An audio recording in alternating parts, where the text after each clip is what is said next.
O ensino de Jesus sobre santificação no Sermão do Monte. Esta é a lição número 8 da classe de jovens.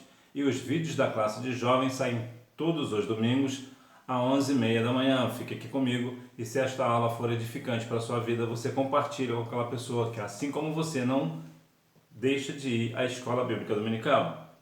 Texto principal: Vós sois a luz do mundo. Não se pode esconder uma cidade edificada sobre um monte. Mateus capítulo 5, versículo 14. Resumo da lição: devemos viver de forma que a luz de Cristo brilhe em nossa vida. Nós devemos ser reflexos da luz de Cristo. Assim como a lua reflete a luz do sol, assim também somos nós. Nós devemos refletir a luz de Cristo. Introdução: este sermão é um dos 5 grandes discursos deste evangelho. Ele expõe os ensinos de Jesus sobre uma vida de santificação. Aprender sobre a santificação nunca é demais. É verdade que nós passamos por toda a nossa vida cristã falando sobre santificação. E por que esta é tão importante? Porque sem a santificação ninguém verá o Senhor. É a partir da santificação que nós somos vistos como pessoas diferentes. Assim como Eliseu foi visto como uma pessoa diferente, né? Ananias, Misael e Azarias também foram diferentes porque viviam uma vida de santificação, o próprio Daniel, Jó. Então vemos que nós devemos também, da mesma forma, andarmos numa vida em santificação diante do nosso Deus. Por quê? Porque o Senhor é santo. E quem nos chamou é santo, então nós devemos ser santos assim como ele o é. 1 Pedro capítulo 1, versículos 15 e 16. Então nós vivemos sempre falando e vivendo a santificação, que significa literalmente ser separado, né? Quem é santificado é separado. Separado de quê? É separado do mundo e separado para Deus, né? A pessoa que é santa, ela é uma pessoa separada para Deus e, consequentemente, ela é distanciada do mundo, ela é separada do mundo, ela vive no mundo, mas não no sistema do mundo, ela não pertence a este mundo, ela é uma pessoa separada para Deus. Esta é a dinâmica da santificação, né? A pessoa que é santa é uma pessoa separada. Os santos são bem-aventurados, os bem-aventurados. Os pobres e os que sofrem encontrariam a verdadeira felicidade nos ensinos de Cristo. Os aflitos encontrariam conforto e justiça sendo confortados pelo amor de Deus. O amor do Senhor, ele nos conforta. Veja que nós vemos que os pobres e os que sofrem encontraram a verdadeira felicidade. A felicidade é algo muito interessante. O que é felicidade? Felicidade é quando a dor para. Se você não está sentindo nenhuma dor, então você é feliz. A ideia é basicamente essa. Entretanto, no sentido cristão da palavra, felicidade é quando nós sentimos a presença do Senhor. Sabemos que nós somos separados para Ele, nós somos santificados por Ele. Nós sabemos que nós somos diferentes, por isso nós somos bem-aventurados. Porque ouviremos do nosso Senhor: vinde bendito de meu Pai, possuí por herança o reino que vos está preparado desde a fundação do mundo. Então nós estamos o quê? Nós estamos num conforto do amor de Deus. O amor de Deus é algo tão extraordinário em nossa vida que todo aquele sofrimento que nós passamos aqui na terra, todo aquele desprezo, todas as humilhações serão compensadas ou recompensadas pelo amor de Deus por nós. Nós sabemos que nós estamos nessa terra, sofreremos algumas situações, apesar de sermos fiéis ao Senhor, apesar de nossa vida de piedade, de santidade, mas ainda assim nós viveremos algumas situações que não é muito confortável, né? Mas sabemos que naquele grande dia, ao maior conforto ao coração é ouvir essas palavras de Jesus: vinde benditos de meu Pai, possui por herança o reino que vos está preparado desde a fundação do mundo. Portanto, nós venhamos conviver e viver na vida de santificação para que nós venhamos continuar sendo bem-aventurados. Os santos são o sal da terra e luz do mundo. Na concepção bíblica, o sal serve para temperar o alimento. Está relacionado às ofertas e purifica a água. Os discípulos de Jesus devem ter uma vida temperada, purificada e sacrificial, comprometida e fiel aos propósitos de Deus na terra. É muito interessante a questão do sal, porque o sal, existem várias denominações do sal, né? Várias ramificações. Mas veja que aqui há algumas coisas interessantes. Por exemplo, o sal serve para temperar o alimento. Já pensou fazer um arroz aí sem o sal? Não vai ficar um negócio muito bom, né? Não vai ficar assim muito saboroso, né? Então, nós devemos ter uma vida de temperança, saber falar com um e saber falar com o outro, independente da sua crença, independente da crença da pessoa, né? Claro, independente da crença da pessoa, independente do ambiente que nós estamos, se é na igreja ou fora da igreja, nós devemos saber falar com temperança. Está relacionado às ofertas e purifica a água. Veja então aqui o resumo, que a nossa vida precisa ser uma vida temperada, purificada e sacrificial. O que é esta questão? Bom, a temperada, claro, saber falar com um e com o outro. É uma vida temperada. Não é que você vai ser falso, uma pessoa falsa, não é isso. É você saber lidar com uma pessoa e saber lidar com uma pessoa completamente diferente. Você sabe lidar, entrar e sair. A questão da purificação também dá aquela ideia de nós continuarmos sendo íntegros. É muito interessante uma propriedade do sal, entre tantas, é que o sal não pega sabor de ninguém. Você nunca vai ver um sal, vai colocar um sal na boca e ele vai estar com gostinho de beterraba, ou gostinho de chuchu, ou de arroz. Por quê? Porque o sal ele não pega paladar de nada, ele dá o paladar. Assim também somos nós. Nós não podemos, nós não devemos ter outro sabor, né? Não é o mundo que dá sabor a nós, somos nós que damos sabor ao mundo, né? Então veja que aqui, como Jesus disse, né, em Mateus 5,13, vós sois o sal da terra, isso aqui é um dos pontos. O sacrificial também dá a ideia que nós temos que nos sacrificar para o propósito de Deus aqui na terra. Nós devemos ser assim, para que nós não venhamos ouvir aquela palavra, né, que nós somos como sal insípido, que para nada mais serve a não ser para ser pisados pelos homens. Esse pisado pelos homens, que Jesus estava se referindo, era numa forma literal, era literalmente ser pisado. O sal, quando se tornava insípido, ou seja, o que é insípido? É sem sabor. Quando o sal estava sem sabor, era colocado, jogado no templo de Israel, justamente para servir de apoio aos homens. Os homens iam fazer sacrifício, então para como não ficar uma superfície muito escorregadia, o que fazia? Jogava o sal insípido para poder dar aderência e ninguém levar um tombo por lá. Então esse sal, o sal insípido, ele é literalmente pisado pelos homens. Então não é isso, nós não somos nós não somos nem sal insípido, que nada mais serve do que ser pisado pelos homens, também nós não somos sal grosso, que só vive na carne, né? E é grosso, não sabe falar com ninguém, né? Não é o nosso caso, não é o seu não, né? Olha lá, hein? O contraste entre a justiça de tradição e a justiça do reino de Deus. A lei tinha como objetivo produzir justiça e uma vida solidária. Jesus mostrou que esse, infelizmente, não era o ensino, muito menos a prática dos principais mestres e líderes do judaísmo. A lei, ela não salva, mas ela mostra a justiça. Ela mostra, ou seja, ela mostra quem está certo e quem está errado. E também numa questão solidária. Então, a Bíblia diz lá no livro de Lucas, no capítulo 19, sobre o juiz iníquo. Ele fez justiça a uma pessoa. Por quê? Era isso, para isso que servia a lei. Para servir, para que as pessoas tivessem, na verdade é Lucas 18, eu falei Lucas 19, né? É Lucas 18, a parábola do juiz iníquo. Então veja que era um juiz que não temia nem ao homem, nem mesmo a Deus, mas fez justiça a uma mulher. Então a lei ela serve para ser solidária e para mostrar quem está certo e quem está errado, mas ela não salva. Entretanto, ela é extremamente importante. Então veja aqui o contraste entre a justiça da tradição e a justiça do reino de Deus. A santificação se dá por meio da prática da justiça e da solidariedade. Dar esmola por amor e não por ostentação. No Sermão do Monte, Jesus revelou que a generosidade em socorrer os necessitados é um dever dos súditos do reino de Deus. Na época de Jesus, existia uma cultura de dar esmolas e se fazer visto por todos. Pode não parecer, mas não é diferente hoje. Infelizmente, muitas pessoas hoje, principalmente líderes, né, influenciadores digitais, costumam fazer uma boa ação, né? Eu digo influenciadores digitais evangélicos, né? Que se dizem cristãos. Eles fazem uma boa ação, entretanto, eles fazem questão de fazer vídeos dessa boa ação e postar em rede social para assim obter likes, né, então, compartilhamentos, entre outras coisas, né, comentários, etc. É para fazer o famoso ser popular. Né?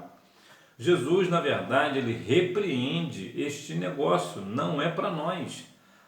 Quando nós fazemos o bem ao próximo, nós não devemos de maneira nenhuma tocar trombeta, muito menos colocar vídeo, fazer vídeo para postar na internet. Isso não é da parte do Senhor. A pessoa que faz esta prática de dar esmolas a alguém, né, ao necessitado, e fazer disso marketing digital para se popularizar, na verdade está sendo reprovado por Deus, e ao mesmo tempo a sua recompensa está aqui na terra, não terá galardão naquele grande dia, e talvez nem vai para lá, né?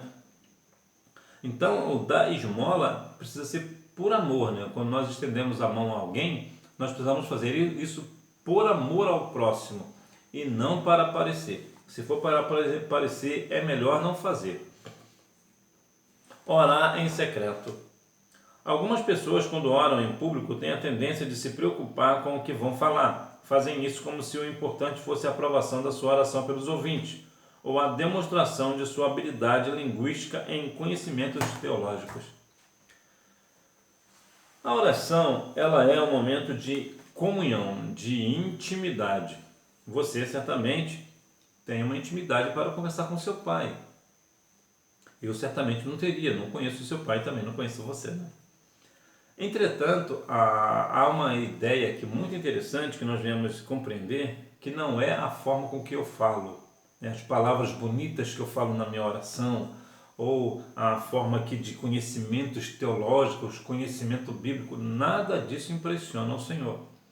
O que o Senhor quer de fato, que quando nós vamos orar a Ele, nós venhamos com o nosso coração quebrantado, com o nosso coração aberto, com o coração preocupado somente em adorar, em exaltar a beleza da sua santidade, e não para falar bonito aos homens. Pode até muitas pessoas podem achar, como alguém, essa pessoa ora tão bom, é tão bonita a oração que essa pessoa faz. Pode ser até uma oração bonita, é verdade, mas que não tem nenhuma comunhão com o Pai. E uma oração sem comunhão com o Pai não tem nenhum valor, porque a oração ela precisa expor aquilo que nós temos dentro do nosso coração. Lembra que a Bíblia diz que a boca fala do que está cheio o coração?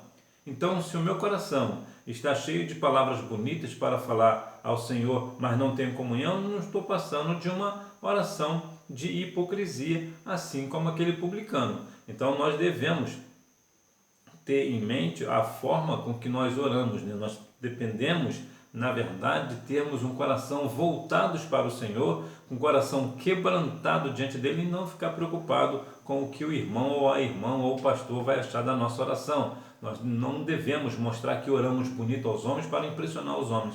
O que nós devemos, na verdade, é na oração rasgar os nossos corações diante do Senhor. O jejum deve ser acompanhado com práticas de justiça e solidariedade. O profeta Isaías já havia exortado o povo de Deus pela prática do jejum sem justiça e solidariedade. A mensagem de Isaías é reforçada pelo profeta Jeremias. A preocupação de algumas pessoas erroneamente era fazer da prática da oração e do jejum um marketing pessoal, a fim de demonstrarem uma falsa santidade. A falsa santidade não vai levar ninguém ao céu, vai levar para a perdição eterna. Se falando em jejum, como é que esse jejum precisa ser feito? Em forma bem resumida no livro de Isaías 58, como é o nosso texto aqui, de forma bem resumida, é o seguinte: quando você for fazer jejum, primeiro você não deve falar a ninguém. Você deve continuar fazendo a sua prática de solidariedade de uma forma completamente espontânea.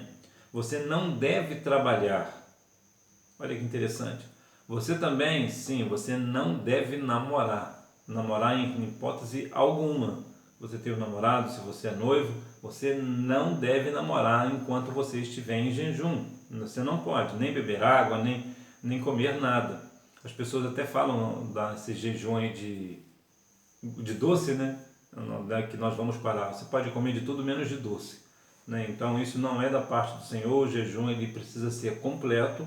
Então Isaías 58 vai nos dar essa ideia, né? Que quando eu estou em jejum eu não posso falar mal do meu irmão, na verdade nós não podemos falar nunca, né?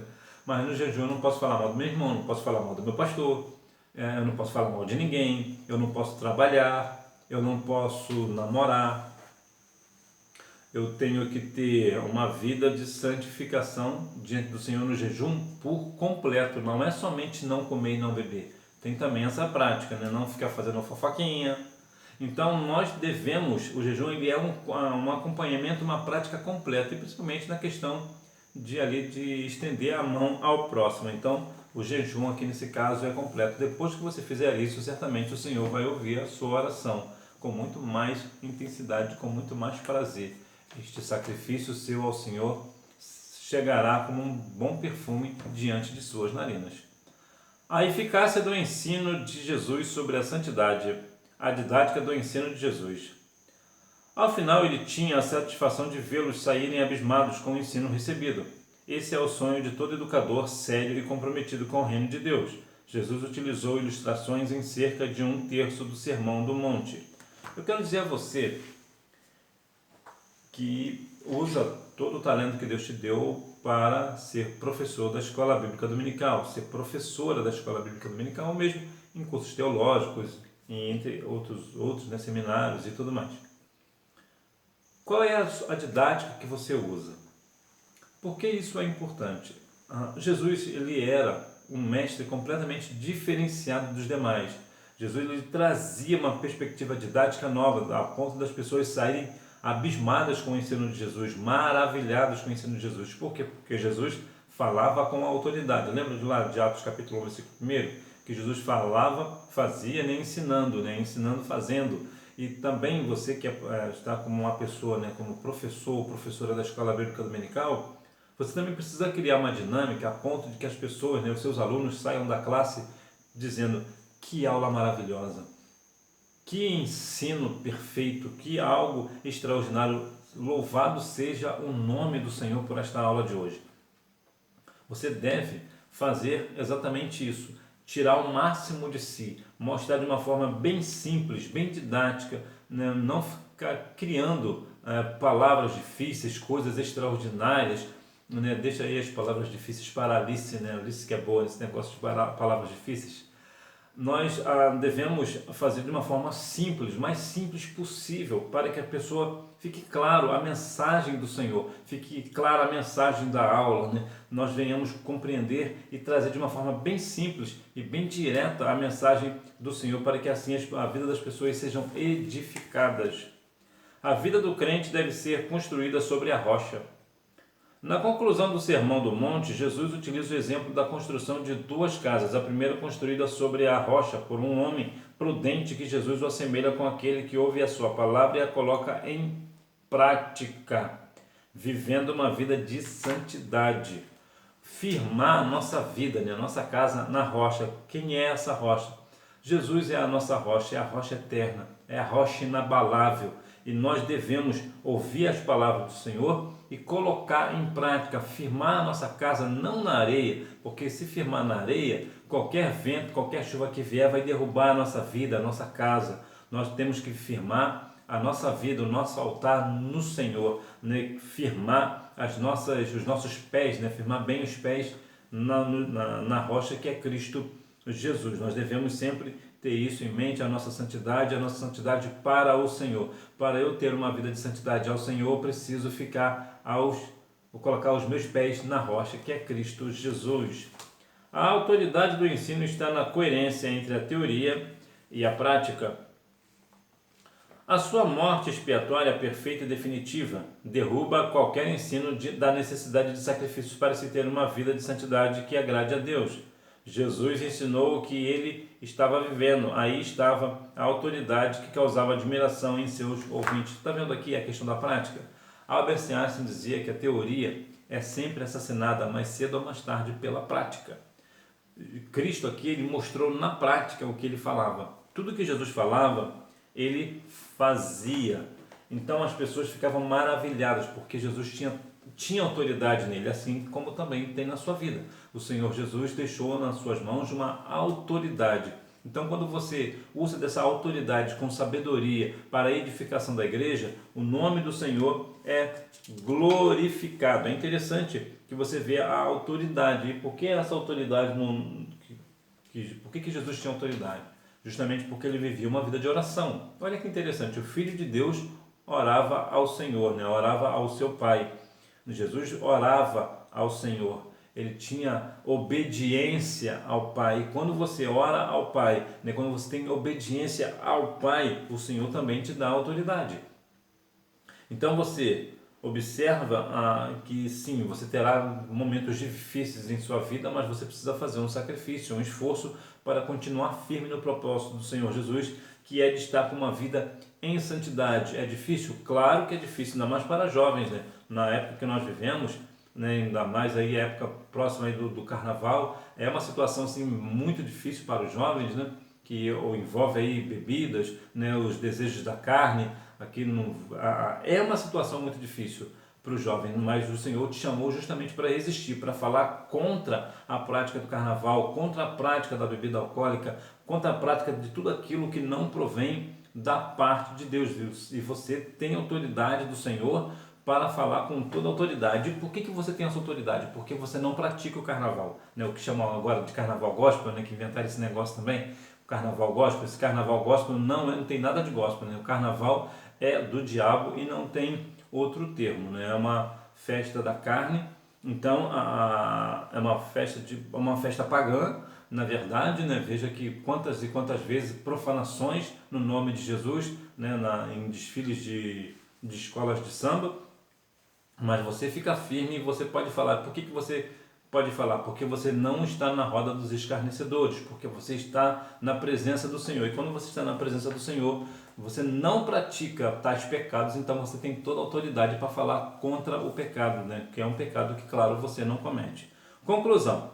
Nesta lição aprendemos que aqueles que vivem em santidade experimentam a verdadeira alegria, que é fruto do Espírito e reflete a luz de Cristo. Jesus confrontou o ensino e a prática hipócrita dos escribas e fariseus e mostrou que para viver uma vida de santidade, o crente precisa agir com justiça e solidariedade. O exemplo era a sua própria vida e ministério. Então veja que aqui é um grande exemplo. Jesus ensinou fazendo e nós também devemos fazer o mesmo, ensinar fazendo. Nós mostramos como é que faz, nós falamos como faz e nós mostramos na prática como é que se faz, que nós venhamos a cada dia mais estar firme no propósito do Senhor para compreender o propósito da santidade em nossas vidas, compreender que nós devemos estender a mão ao próximo sem querer nenhum mérito nesse negócio, porque nós fomos chamados de fato para isso, né?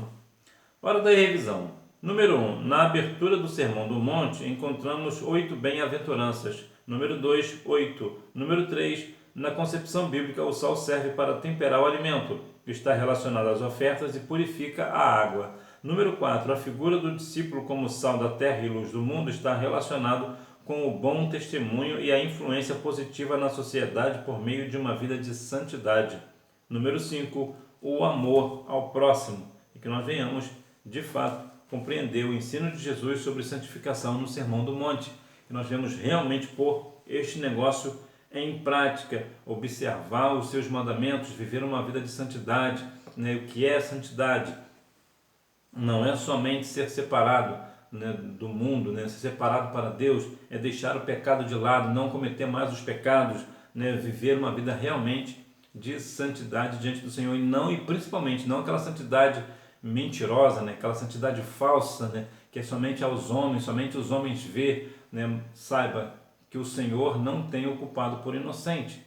Então, que nós venhamos verdadeiramente estarmos na presença do Senhor em santificação diante dEle, que Ele venha fazer disso, também nos dá testemunho, né, de nós, assim como Ele fez com Jó, que nós venhamos realmente e verdadeiramente estarmos na presença do Senhor com santidade diante de Deus e não diante somente dos homens, né, mas que nós venhamos que os homens, né, de modo geral, vejam que realmente nós somos santos, mas que acima disso, nosso Deus reconheça que nós de fato estamos santos diante da sua glória, diante dele, né? Que realmente o Senhor venha reconhecer que nós verdadeiramente vamos buscar a nossa santidade diante de Deus. Que Deus continue abençoando a sua vida, que você tenha uma boa aula, não deixe de ir à escola bíblica dominical, até porque quem faz a escola é o aluno.